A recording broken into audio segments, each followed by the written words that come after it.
Hi everyone, welcome to back my channel. Ngasi aina mayamgidamaktha pujaduna lagliba video asi adongi FB gi Messenger gi matangdani. Hojik adongi Messenger adudagi nahakna kanagumba amada message thaba matamda thaba yadaba adu matau karammaina thaba yahangadage haibagi matangda semjaba video ni. Hojik adongi Messenger da changjanbiro.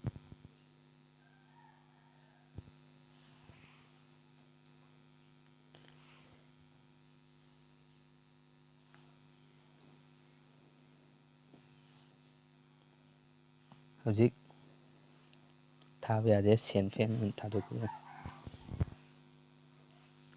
An error occur when processing this request. Please try again later thar later. Hojik si amta thaba yadre.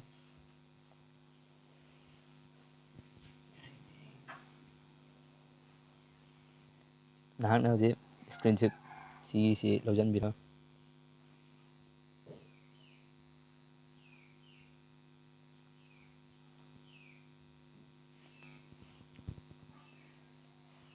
Aduga sila changin sakta changin. Hojik sigida report technical problem thar sida changjanbirami.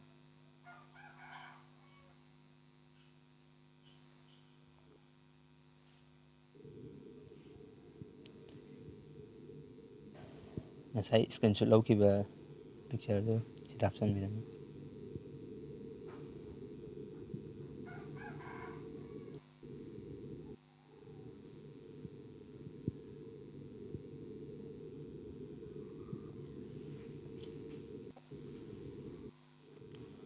Hello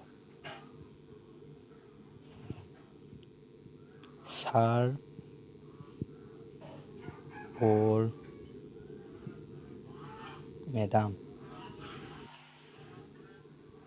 I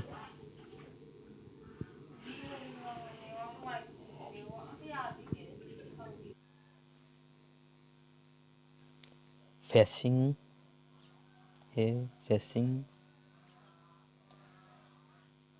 message send fan problem.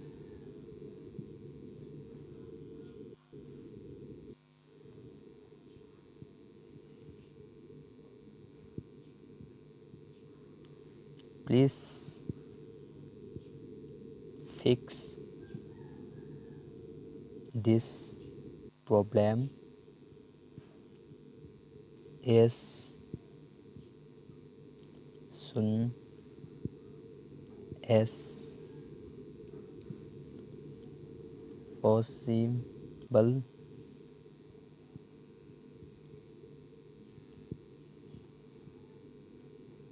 Thanks.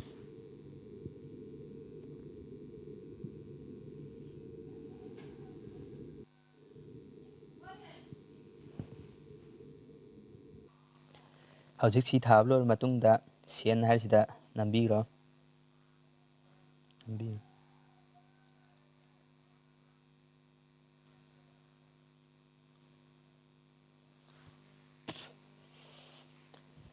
Masi numit nini natraga humnigi manungda suksoi soidana yarakani. Khudaudaktadi yadam.